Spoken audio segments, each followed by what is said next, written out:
dari UIN itu mengadakan survei berupa wawancara di sekolah-sekolah Pak. Jadi kami mengambil MTSN 40 ini sendiri untuk bahan survei kami atau wawancara. Yang ingin saya tanyakan ada beberapa poin Pak. Nanti mohon Bapak selaku kepala sekolah dari MTS ini memberikan keterangan yang bisa Bapak jawab. Yang pertama itu mengenai kurikulum yang digunakan di MTSN 40 ini sendiri itu apa ya Pak? Kalau kurikulum yang kita pakai sesuai dengan aturan pemerintah, yang kita pakai itu kurikulum 2013. Oh, itu kurikulum yang digunakan di MTS? Iya, yang digunakan di MTS kita ini namanya adalah kurikulum 2013. Kemudian kan setiap sekolah ini memiliki tujuan masing-masing ya Pak. Di mau sekolah mungkin swasta ataupun negeri. Nah, untuk MTSN 40 sendiri tujuannya apa?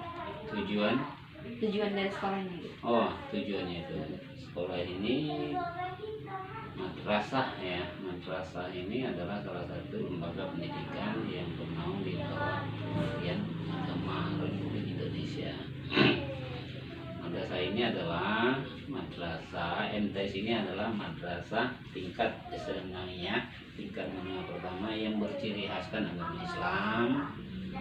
Oleh karena itu tentunya tujuan daripada kita melaksanakan pembelajaran, proses pembelajaran bergariskan dengan supaya kita menjadikan anak-anak siswa-siswa yang berilmu pengetahuan dan beriman dan takwa kepada Allah Subhanahu wa taala.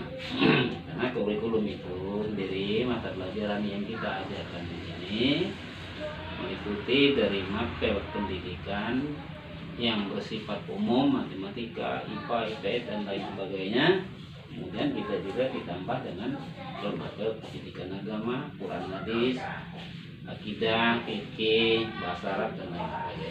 Jadi nantinya harapan kita siswa-siswa kita yang selesai menamatkan pendidikan di sini, mereka mendapatkan dua keuntungan, baik ilmu pendidikan agama maupun pendidikan umum. Maka terjadilah manusia yang berakhlak, karimah dan cerdas. Itu kan tadi tujuannya Pak. Nah, selanjutnya untuk visi misinya sendiri Pak.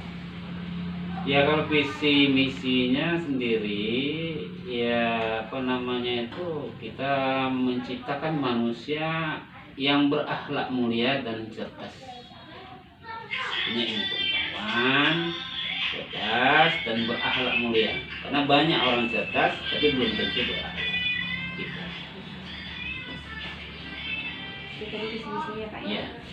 Nah, selanjutnya untuk masalah pembiayaan sendiri dari MTS Negeri 4 sendiri itu seperti apa Pak?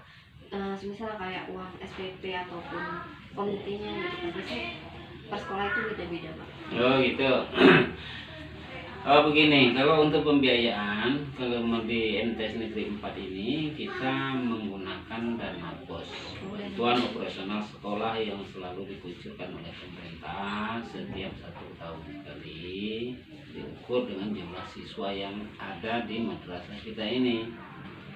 Nah itulah yang kita gunakan untuk kegiatan semua. Semua kegiatan mencakup daripada kegiatan sekolah, kecuali pembiayaan kalau guru-gurunya guru PN itu ada.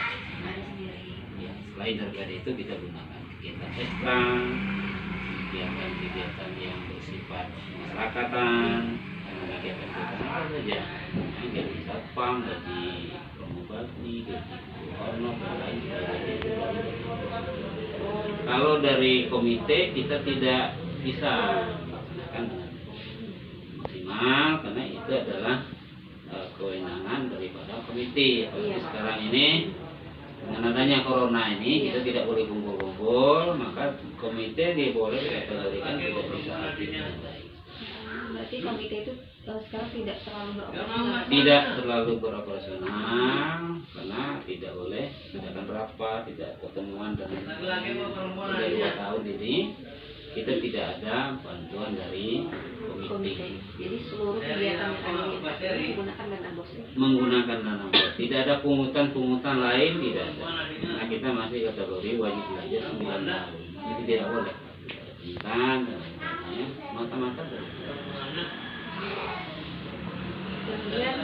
untuk ini biasanya kalau jumlah siswa ini membayar dana masuk sendiri? Enggak, Tidak ada sama sekali. tidak ada. Jadi siswa ini dihitung siswa, kemudian kita sampaikan ke pemerintah, maka pemerintah memutuskan satu siswa dibiayain untuk 1 tahun itu dananya 1 juta per orang, dibayar oleh anggaran APBN. Ya. Jadi tidak ada sama sekali pungutan dari wali murid. Jadi anak itu gratis, orang tuanya gratis asal mau masuk madrasah itu. Ya. Asal serius, sungguh-sungguh belajar, nggak ada pungutan. Untuk selanjutnya Pak, untuk keadaan peserta didiknya atau jumlah rombelnya Pak? Kalau rombel yang ada di madrasah kita ini, di MTS kita ini ada 9. 9 ya Pak? Iya. Itu dengan jumlah siswanya berapa Pak? Jumlah siswanya seluruhnya 200, kisaran 240, 250 ini yang pastinya itu kadang ada yang masuk, ada yang keluar gitu kan. Jadi nggak bisa kita anukan secara stabil gitu kan. Berarti satu kelas itu 9 orang Pak? Satu kelas biasanya ada berapa orang? Isinya? Iya. Berkisar antara 30 sampai 36 siswa Per kelas ya Pak? Per kelasnya. Kemudian untuk keadaan dan jumlah guru sendiri Pak, kayak misal guru honorer berapa, kemudian guru PNS berapa gitu Pak? Oh gitu. Kalau berkenan dengan guru, kalau guru honorer itu ada kategorinya 2. Ada yang honorer biasa, ada honorer yang sudah sertifikasi. Kalau guru honorer yang sudah kategori sertifikasi ada 2. Yang penggajiannya adalah di kantor Kementerian Agama Kabupaten Bungo. Kemudian guru honor biasa yang belum sertifikasi ada 4. Kemudian selebihnya adalah ada kurang lebih ada 12 guru PN. Nah, jadi 6 guru honor, 12 guru PN. Kemudian Pak, untuk mengenai sejarah dari MTS ini sendiri, singkatnya bagaimana ya Pak? Di MTS ini dulunya diawali dari madrasah sanawiyah swasta.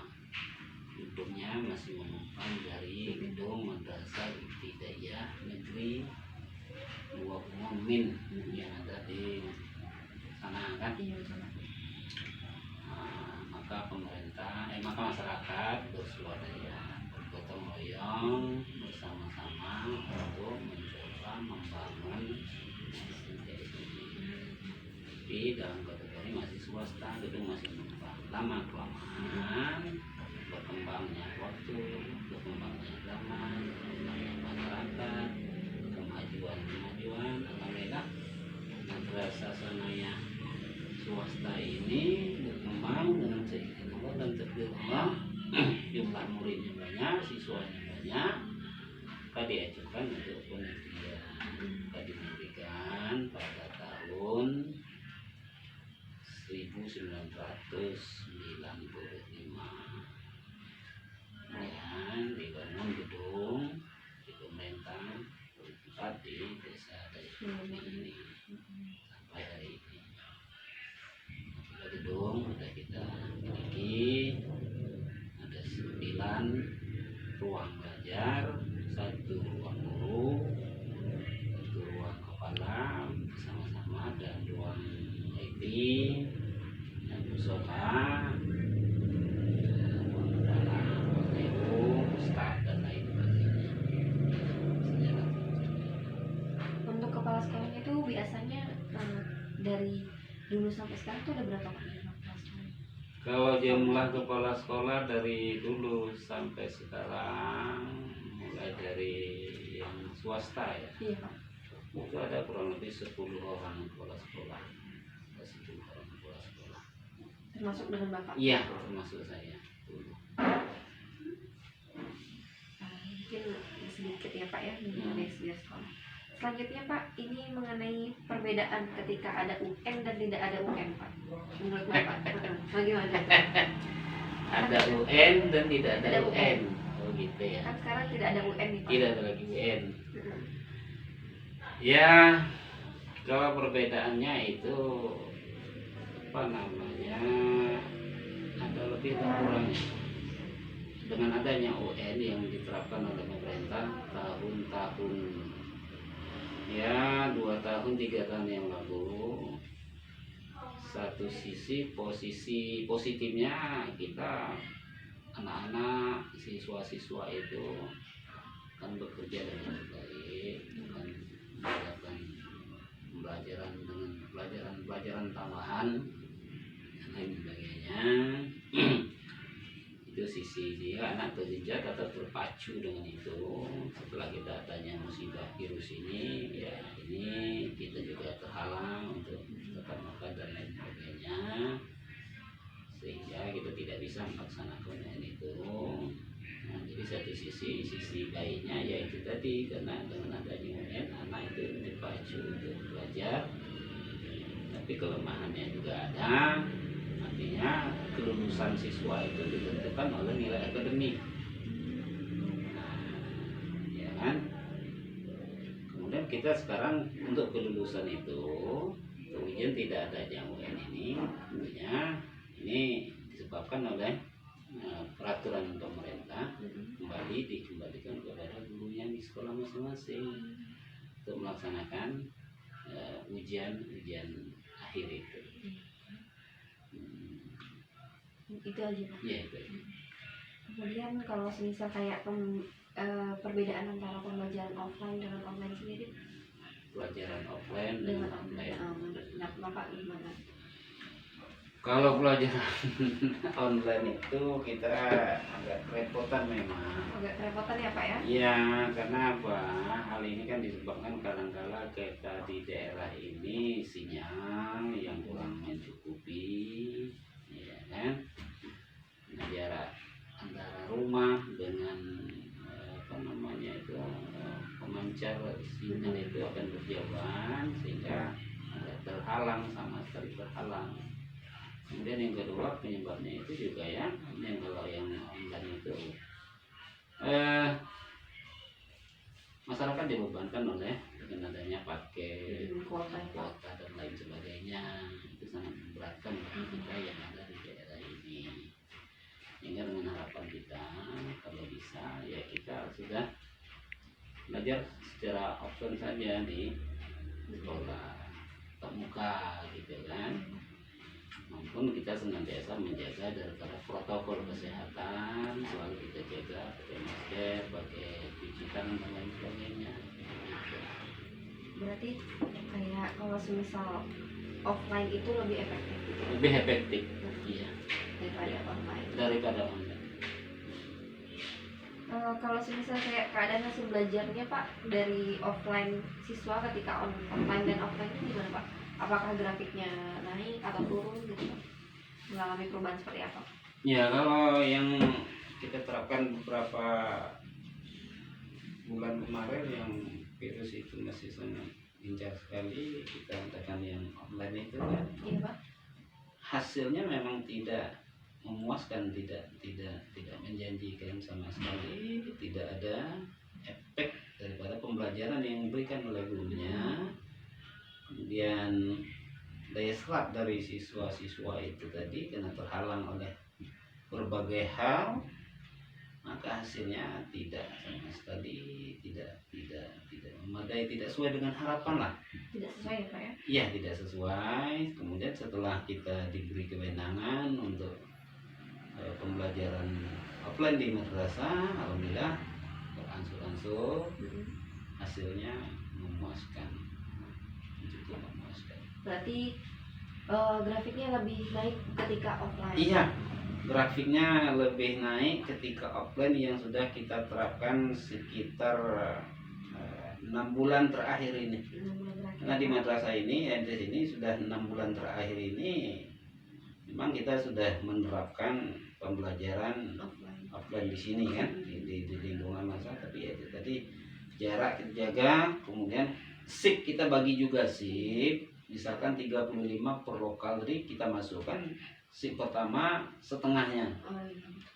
Ya, 15-16 orang SIP pertama, yang ini nanti keluar, masuk lagi SIP kedua di lokal yang sama, jumlah yang sama, masuk lagi. Jadi anak bisa di dalam itu berjarak antara 1,5 meter per orang. Gitu. Oh, iya Pak, itu tadi poin-poin wawancara ya Pak. Iya. Sebelumnya dan terima kasih juga telah menyempatkan waktu Bapak. Mungkin ini mau pulang ya Pak ya? Enggak, saya tinggalnya di sini. Oh, di sini ya Pak. Iya, boleh. Kalau masih yang mau cerita-cerita apa saja boleh. Insya Allah Pak, untuk poin-poinnya sudah ini. Ini saat mengantarkan Pak, mohon. Iya. Saya rumah saya di sini. Di belakang ini lah. Kalau rumah ini di rumah apa di Bungo. 1 tahun Pak di sini. Boleh langsung beri nama juga Pak. Nama Bapak juga di sini. Sini. Iya Pak. Oh, nanti kita stempel ya? Di stempel. Boleh kalau Bapak mau stempel. Ada. Sebentar.